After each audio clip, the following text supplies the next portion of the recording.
From KMUW Wichita, from Toronto, Ontario, and from Armenia, Spain, this is You're Saying It Wrong. Let's talk words.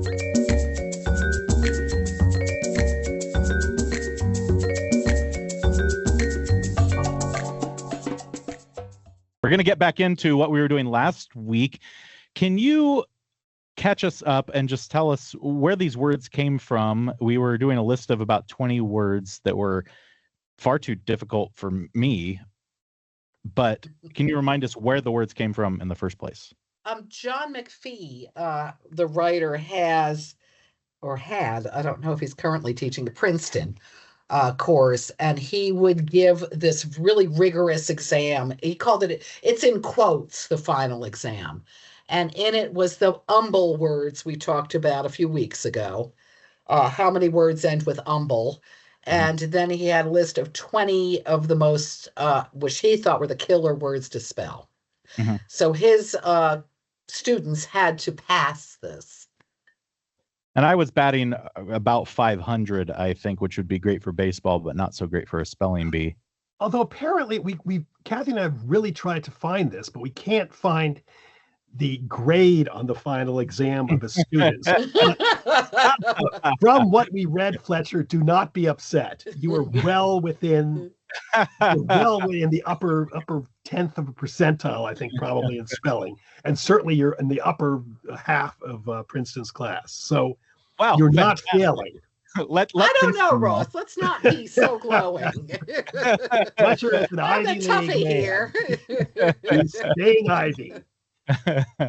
Well, we were about halfway through. You can check back with last week's episode if you missed that to see how well or not well I may have been doing. But let's keep it going. Let's bring up the next word. What do we got? Actually, you were a little over a half last time. We only have 8 to go. Okay. So make them count. So let's go, Fletcher. This is a toughie. Desiccate. Desiccate. Dry or deprive of moisture. Desiccate. Yeah, that is tough. So also to catch people up, a lot of these words I discovered had problems with double letters or not having double letters. Mm-hmm. I know accommodate was one that really caused me problems last week, and now I can't even remember which way is correct on that one. But you got your double C's and your double M's and that. And that's what a lot of these words involve, understandably. Desiccate seems like maybe the same problem. But I think desiccate is DESSICATE. Oh, well, wrong! Is it really? It's wrong? Yeah, wrong doubles. It's the wrong double, Fletcher. Oh, it's one S and 2 C's. Yes. Ooh. I don't even know if I would have gotten that if I'd written it down.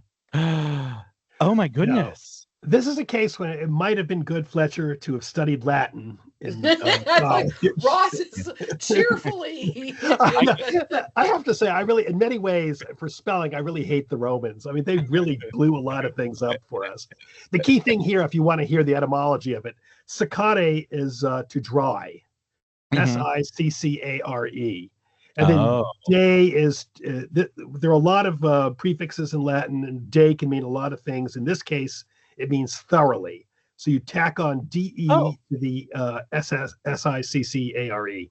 Yeah, that's cool. That makes sense. I mean, that makes perfect sense.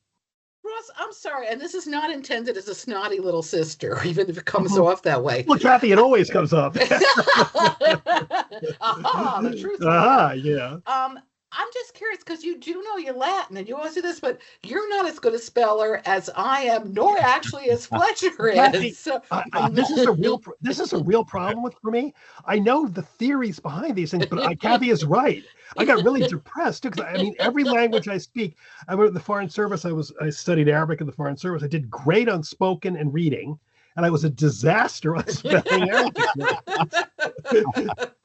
And virtually, that's why, in a weird way, what I did for a while, studied Chinese, Mandarin Chinese, and it's like very simple spelling. And so I could look at the character and I could draw the character great, and I could like in effect spell Chinese really easy. My disaster in Chinese was I am very unmusical, so my tone system was just The type of person who goes into the restaurant and says, "Hello, may I do something with your sister," and smile at the guy, and then I just wanted noodles,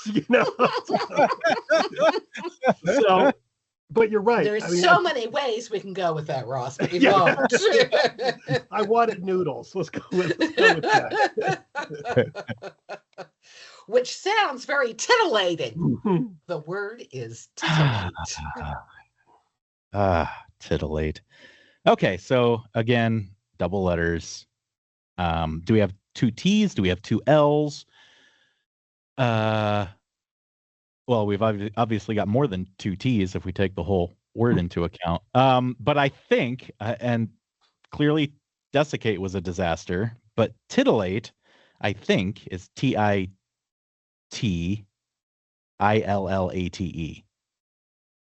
Very good. No. You did it. Whew, okay, so continuing my theme of batting about 500 here. That's good. Okay, all right. That's a good one too. That one, like, I mean, you can automatically. I think. I don't know though, because I would think it could also be. I'm just trying to write it out now. Double T could also look. How does it look? Let's all do a little. To me, I always, I mean, a tittle is something, or tittling is an Yeah. I always got titillate, and I got it for the sophomoric reason that I will not mention because this is a family show. Yeah. That's why I always got it. It's funny though, because I just wrote it down. I think the double T looks better. Oh no! Do you have 2 L's when you're doing your double T? No. Yeah, I don't that think doesn't look good. I don't think 2 T's and 2 L's would be good. No, I would have done 2 T's, but again, as we said, I'm not the best of spellers. It looks wrong to me, and it is. Okay, here we go into. I think. So wait. So where does titillate come from? That can't also be Latin, can it? Of course it is. Oh, It's titillare in Latin, to tickle. Oh, that's cute. And it's onomatopoeic. I mean, it sort of imitated. Oh, really? Yeah. That's nice. Okay. Yeah, which is where you get tittle. I mean, it's in tiddly. Yeah, exactly. Yeah, it always felt that way to me, but I didn't know it actually was. I assumed it was some regular old word, but it's onomatopoeic. I like it. Yeah, I like it too. And let's resuscitate Ross's reputation here, and he will tell you how to spell. Oh, must we? Must we? I will, for everyone who's, I guess, listening, not watching us, I will remind you that I am also not writing these down. And so that makes it tough. Yeah. Yeah. Well, you can write it in the air like they do in the spelling bee. As I said last time, I don't have very good spatial abilities, and so writing it in the air doesn't do anything for me. It just evaporates. That's really interesting because that's the one thing that helps me a lot. Writing it in, I always do math and English that way. Yeah, I write in air all the time. Anyway, go on. Actually, you know what's weird is I just now started doing that, and for some reason I'm writing in cursive, and I never write in cursive. Oh, that's weird. Apparently, when I do it in the air, I write in cursive. Woo! The things you learn about yourself. Okay, so resuscitate, I think, RESUSCITATE.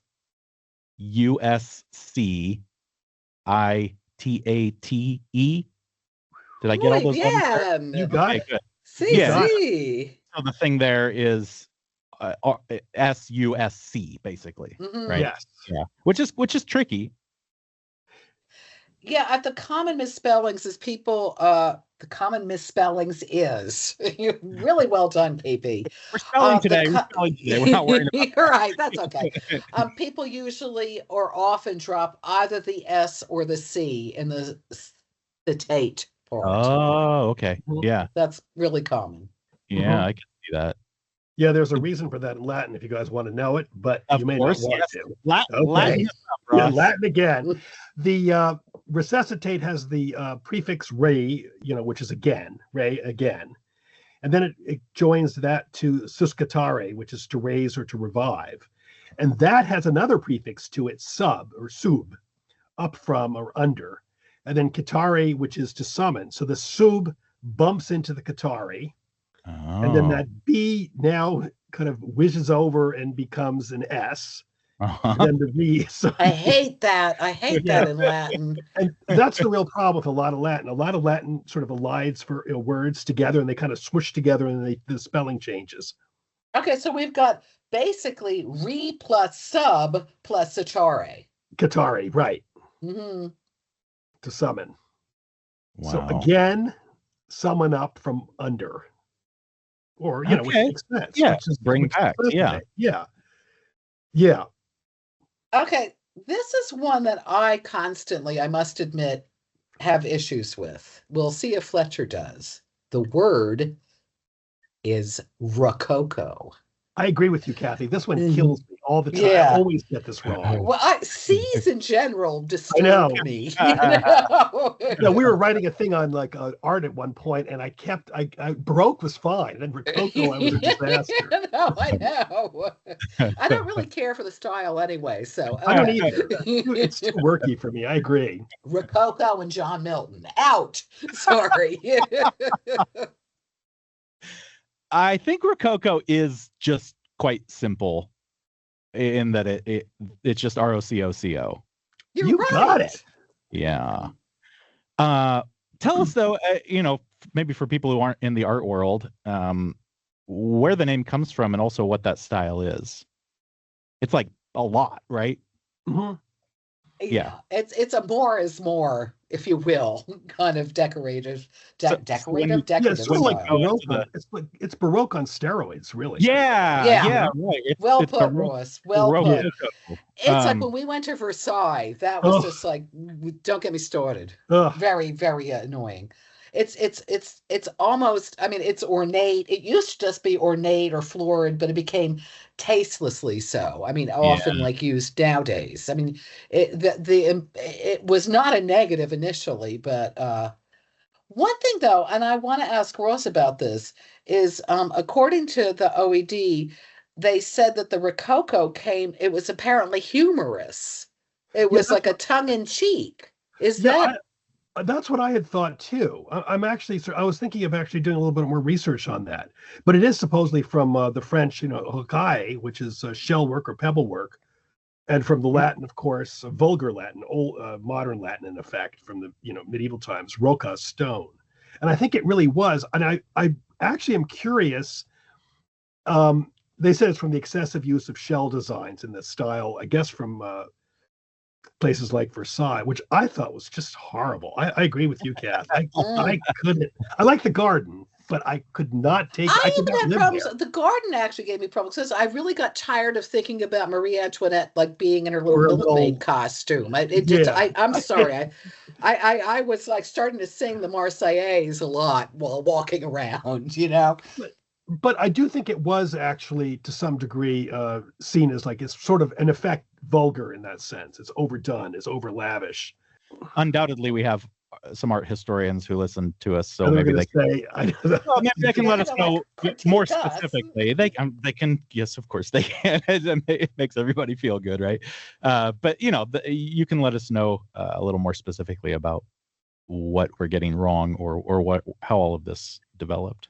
Anyway, it's a fun word, Rococo. I like it. And I think aside, I didn't realize Baroque meant irregular. Yeah. Initially. As in it Baroque. Yeah. Oh God. Fletcher. Rim shot. Let's move on, shall we? Let's achieve a consensus here. Do we have to? Do we really have to, though? This is a killer. It is. It is. It's obviously starts with CON. It's a consensus. Does it though? The problem. You're not going to get me on that. I know. The problem, of course, is do we have C's in there, or is it just S's all the way home? I think it's just S's. I think it's CONSENSUS consensus. Brilliant, Fletcher. You're really booming. I think John McPhee would be very happy with you. Yes, the temptation is to put census as in the counting census, and it's not. Exactly. So where does it? What does it mean then if it's not related to that word? Well, Kath, you want to give a shot at the Latin here? Yes. I've just off the top of my head, the proximity with Ross, I'm getting this. It comes from consensus, meaning agreement and accord, which, as I think, is a combo of calm, meaning with and together, and sentire, meaning to feel. We feel together, right? Yes. Nice. Which Nice. is it's a beautiful word. It really In that is. sense. Yeah. Yeah, it's much nicer than having the CENSUS counting aspects, Yeah. which I don't care for. It sounds very... Consensus reminds me of sensuous, too, a little bit. So which I guess is related, right? Feel is sensuous related to that? Sentire or whatever you said it was? It's from the Latin sensus, which would be from sentire. Yes. Mm-hmm. Great. Yeah. Now we're going to go into something really fun. This is a toughie, actually. Technically, it shouldn't be, but I think... what am I saying? Let's let Fletcher do it. And it's like, Fletcher, if you don't know this word, whatever. Sacrilegious. Sacrilegious, yeah. Yes. Sacrilegious. Is it sacrilegious or is it sacrilegious? I said it very sloppily. Yeah, well. For you to figure out. But I think the issue here, I seem to remember, is that it's the opposite of what you think it is, even though it would make sense as the other way. So SACRI, sacrilege, LEGOUS,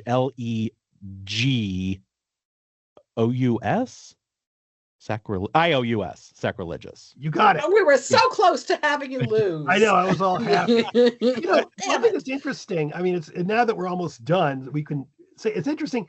Fletcher really kind of glommed onto the basic idea with this test. It's basically counterintuitive. If you think it should be two S's, it's one S. If you think it should be two P's, it's one P. I think that's it. And you got it. Yeah. So now sacrilege. Obviously, we think when something is sacrilegious, we think it it's sort of like what's the word?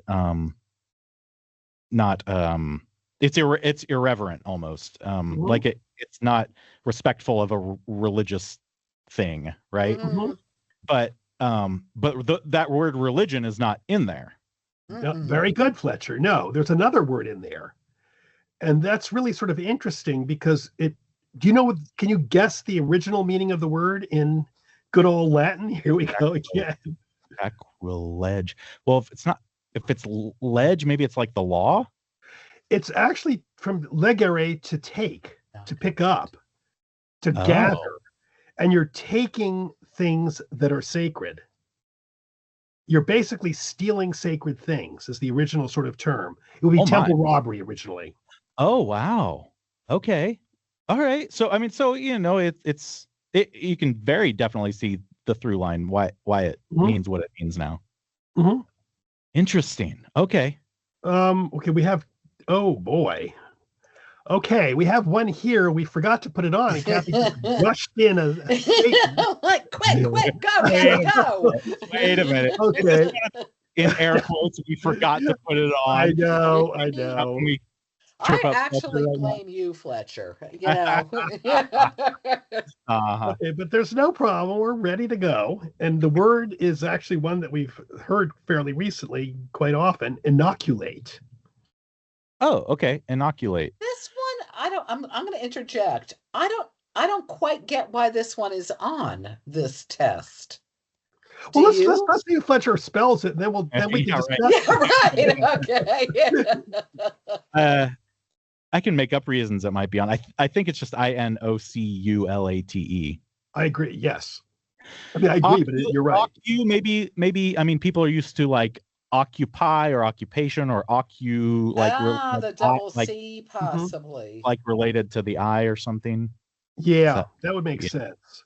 Actually, inoculation. I'm just thinking that could. I'm going to write it down. No, I can't. It looks I really think weird. The problem with this is, well, first of all, we've all seen since COVID inoculate up the wazoo. Sure. Yeah. I'm assuming that most people, I'm assuming that again, we go back to people thought it was a double C. No? I'm writing both down now. I'm going to write what I would guess. Yeah. Mhm. It does. It comes from oculus's eye, so it wouldn't be inoculate. It doesn't look right either way. Actually, No. Actually, if you want the truth, I don't like it without what spelled correctly either. I find thanks it for the truth, Kathy. irritating. I'm never Well using this word informed, again. No. Okay, the final word in the Okay. McPhee exam is obligato. A word I got to tell you, I've never ever used in normal conversation. No, Obligato. I haven't used it in abnormal conversation either. Obligato. Would Should it help we me? use it in a sentence? Would it help me to know what it means? Yeah. So important that it cannot be omitted. You must include this. Right. I Like think you're it's obligated. I mean, I think obligated. yeah. It's also Uh, used in music, but it's the obligato. Yeah, it's like But a I don't know what company. it is in music. I know I thought it of was. it. I'm going to look it up. I thought it was something to do with like you accompany something in music. I don't know. Western classical music, obligato usually describes a musical line that is in some way indispensable Yes. in performance. Perfect. I Okay. couldn't tell you what that means, though. When you said it, and just after everything we've talked about here with the word, the only thing I can come up with is obligato.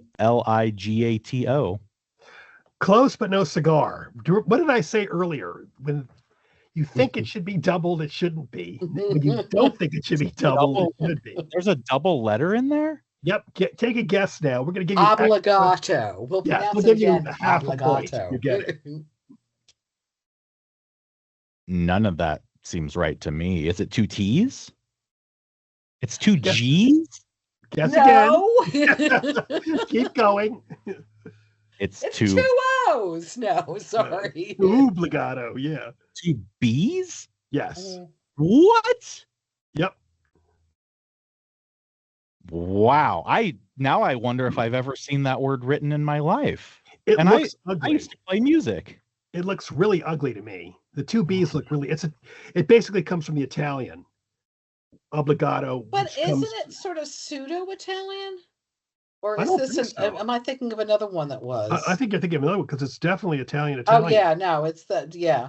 But I mean, not to go back into Latin, but the original Latin has one B, obligatus, and then the Italians doubled it. So, and then it came from the Italians. So I think we're so used to basically using Latin Oblige. spellings that we don't really. Sure. The OBB looks really weird. I think that's the only OBB word in English beginning with. I have to add, you can check that, Ross, that with the 1B, it is now appearing. I checked it already. Yeah, it's not common. I mean, No. if you look at it with 1B, it tends to revert immediately to the double B. I did. I know. And I'm looking for other OBB words. The only other OBB words I can find is obanite, a member of the Anabastic group in the 16th century, which I think is hardly used normally. But if it's a musical term, it makes sense that it wouldn't change, though. It's kind of hard, and people just use them because that's the term. I'm still kind of mind blown, though, that it's two B's. But I do think that I mean, that one doesn't really seem to count to me, actually, as a.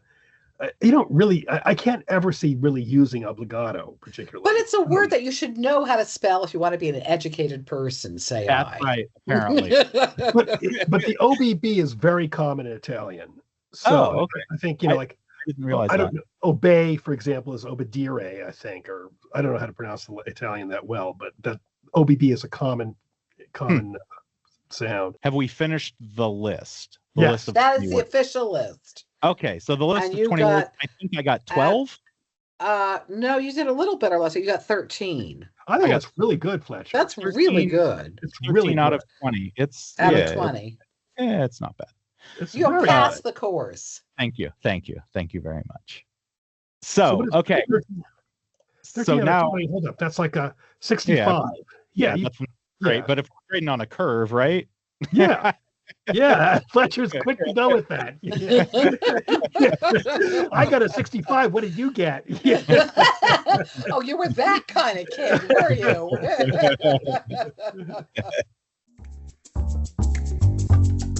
You're Saying It Wrong is part of the NPR network and is produced in the studios of KMUW in Wichita, Kansas by me, Fletcher Powell. Kathy Petrus records from her home in Armia, Spain, Ross Petrus from his home in Toronto, Ontario in Canada. Torrin Anderson composed our theme music, and our digital team is Beth Golay, Kate Hutchins, and Carly Cooper. You can find all of our past episodes by subscribing to the You're Saying It Wrong podcast wherever you get your podcasts, or by visiting us at kmuw.org. If you have a question for Kathy and Ross, if you'd like to suggest a topic, or you just want to reach out, you can email me at powell@kmuw.org or email them at kandrpetrus@gmail.com. You can also email us a voice memo of you asking it your question. You might get your voice heard on air. If you'd like to do the same thing by downloading the KMUW app, you can do that and just click the Talk to Us button.